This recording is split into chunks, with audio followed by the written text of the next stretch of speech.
Gojek.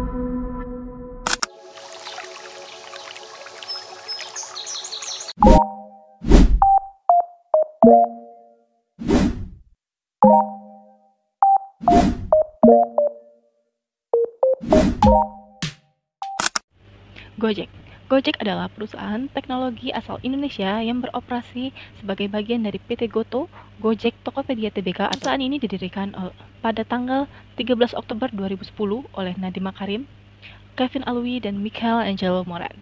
Awalnya, Gojek berfungsi sebagai layanan call center yang menghubungkan pelanggan dengan pengemudi ojek untuk layanan transportasi dan pengiriman barang. Namun, seiring dengan perkembangan teknologi, Gojek berkembang menjadi super app yang menawarkan lebih dari 20 layanan dalam berbagai kategori termasuk transportasi, pengiriman makanan, pembayaran digital, dan layanan on-demand lainnya. Sebagian dari bagian Goto Group, Gojek kini menjadi salah satu app digital terbesar di Asia Tenggara, dengan jangkauan luas di Indonesia, Vietnam, Singapura, dan Thailand. Gojek perluas operasionalnya serta meningkatkan layanan berbasis teknologi untuk memenuhi kebutuhan masyarakat yang semakin berkembang. Memperluas Gojek memiliki berbagai layanan utama yang terus berkembang untuk memenuhi kebutuhan pengguna. Yang pertama adalah layanan transportasi seperti GoRide, GoCar, dan GoBluebird. Lalu yang kedua ada layanan pengiriman seperti GoSend dan GoBox. Lalu yang ketiga layanan kuliner dan belanja seperti GoFood, GoMart, dan GoShop. Dan yang keempat ada layanan keuangan dan pembayaran digital seperti GoPay, GoPayLater, dan GoInvestasi. Yang terakhir ada layanan lainnya seperti GoTix, GoMate, GoClean, GoMessage, dan GoAuto. Founder Gojek ada 3. Yang pertama ada Nadiem Makarim sebagai mantan CEO Gojek dan juga mantan Menteri Pendidikan, Kebudayaan, Riset, dan Teknologi Indonesia yang menjabat pada tahun 2019 hingga 2024. Lalu yang kedua ada Kevin Alwi yang juga mantan CEO Gojek yang kini aktif sebagai investor dan penasihat di industri teknologi. Yang ketiga ada Michael Angelo Moran sebagai mantan Chief Brand Director yang kini fokus di industri desain dan kreatif. Lalu CEO Gojek saat ini yaitu Patrick Walujo yang menjabat sejak tahun 2023. Patrick Walujo menjabat sebagai CEO Goto Group dan turut mengawasi operasional Gojek. Ia merupakan investor utama di North Star Group dan memiliki pengalaman luas di dunia investasi dan teknologi. Visi misi Gojek yaitu visinya menjadi platform teknologi terdepan yang memudahkan kehidupan sehari-hari masyarakat melalui berbagai layanan inovatif berbasis digital. Lalu misinya yang pertama, menyediakan solusi transportasi, pengiriman, dan pembayaran yang cepat, aman, dan efisien. Lalu yang kedua, menggunakan teknologi untuk meningkatkan kenyamanan dan produktivitas pelanggan. Lalu yang ketiga, mendukung pertumbuhan ekonomi digital dan kesejahteraan mitra, pengemudi, serta mitra usaha. Lalu yang keempat, menjadi perusahaan yang berkontribusi dalam pembangunan sosial dan lingkungan berkelanjutan. Dan yang terakhir yaitu meningkatkan inovasi berbasis data dan kecerdasan buatan untuk pengalaman pengguna yang lebih baik. Kekuatan atau strength Gojek Indonesia. Yang pertama itu brand yang kuat. Gojek memiliki merek yang sudah sangat dikenal dan menjadi pilihan utama bagi banyak pengguna di Indonesia. Untuk layanan transportasi, pengiriman, makanan, dan berbagai layanan lainnya. Yang kedua itu layanan yang beragam. Gojek tidak hanya menawarkan layanan transportasi, tetapi juga melayani seperti pengiriman makanan, atau bisa disebut dengan GoFood, pengiriman barang bisa disebut dengan GoSend, pembayaran atau GoPay, dan berbagai layanan lainnya. Membuatnya sangat beragam dan bisa menjangkau banyak pasar. Yang ketiga itu platform yang inovatif. Gojek selalu berinovasi dengan menambahkan fitur baru yang mempermudah penggunanya seperti layanan GoPay yang memberi kemudahan dalam transaksi non-tunai. Yang keempat itu kemitraan yang luas. Gojek memiliki jaringan mitra pengemudi, merchant, dan lainnya yang sangat luas di seluruh Indonesia yang membuatnya sangat mudah diakses oleh pengguna berbagai daerah. Yang kelima itu skala ekonomi. Gojek memiliki skala besar yang memungkinkan mereka mengurangi biaya operasional dan memberikan keuntungan bagi pengguna dan mitra pengemudi. Kelemahan Gojek yang pertama ada pada kendala teknis aplikasi. Aplikasi Gojek kadang-kadang mengalami gangguan teknis, terutama pada jam-jam sibuk yang dapat mengganggu pengalaman penggunaan. Yang kedua, keterbatasan dalam mengubah tujuan perjalanan. Pengguna tidak dapat mengubah tujuan perjalanan setelah memesan, berbeda dengan ojek konvensional yang lebih fleksibel dalam hal ini.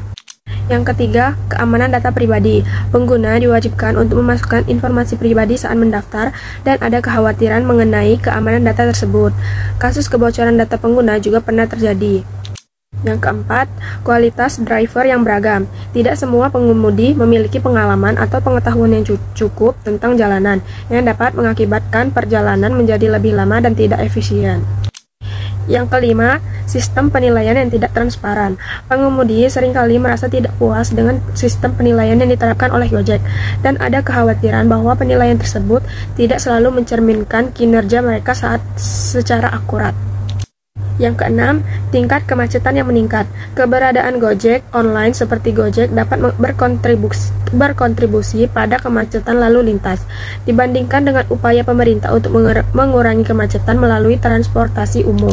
Yang ketujuh, masalah jaringan. Pengguna sering mengalami kesulitan dalam mengakses aplikasi Gojek karena jaringan internet yang lemah, yang dapat menghambat komunikasi antara penumpang dan pengemudi, serta menyebabkan miskomunikasi.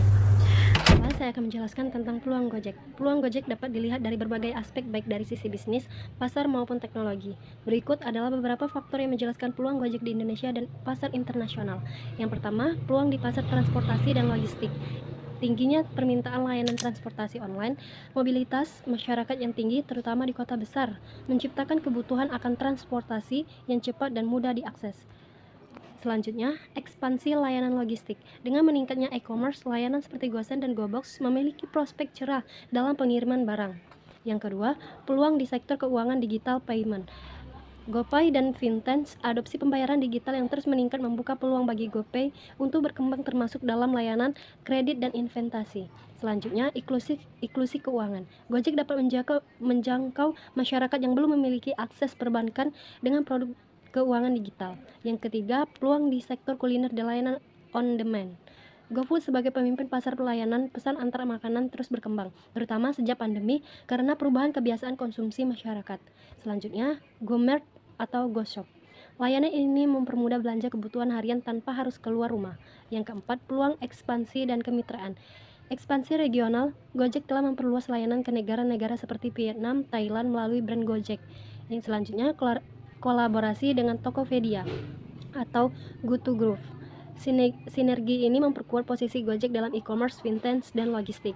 Yang kelima, peluang dari teknologi dan inovasi. Kecerdasan buatan dan big data. Gojek dapat memanfaatkan AI dan data untuk meningkatkan pengalaman pengguna dan efisiensi operasional. Pengembangan kendaraan listrik atau EV. Tren global menuju kendaraan listrik membuka peluang bagi Gojek untuk mengadopsi teknologi ramah lingkungan. Kesimpulannya, peluang Gojek masih sangat besar, terutama dengan perkembangan teknologi, peningkatan penggunaan layanan digital, dan ekosistem yang terus berkembang. Namun, tantangan seperti regulasi, persaingan dengan Grab dan perusahaan lain, serta keberlanjutan operasi. Selanjutnya, ancaman atau bisa disebut dengan threats Gojek di Indonesia. Yang satu itu persaingan ketat. Gojek menghadapi persaingan yang sangat ketat dengan Grab dan perusahaan lain di sektor serupa yang bisa menurunkan pangsa pasar dan margin keuntungan. Yang kedua itu regulasi pemerintahan atau kebijakan dan regulasi yang berubah-ubah terkait sektor transportasi dan digitalisasi dapat mempengaruhi operasional Gojek, terutama dalam hal tarif dan peraturan mengenai aplikasi. Yang ketiga itu isu keamanan data. Meningkatnya ancaman terhadap keamanan data penggunaan dan mitra pengemudi bisa merusak reputasi perusahaan dan menurunkan kepercayaan pengguna. Selanjutnya, yang keempat itu krisisnya ekonomi. Kondisi ekonomi yang tidak stabil seperti resesi atau inflasi bisa menurunkan daya beli konsumen dan pengeluarannya untuk layanan seperti transportasi atau pengiriman makanan dan lain-lain. Yang kelima itu ketergantungan pada teknologi. Sebagai platform berbasis teknologi, Gojek sangat bergantung pada keberlanjutan dan pembaruan sistem teknologi. Gangguan teknologi atau masalah teknis bisa berdampak negatif pada operasional. Thank you.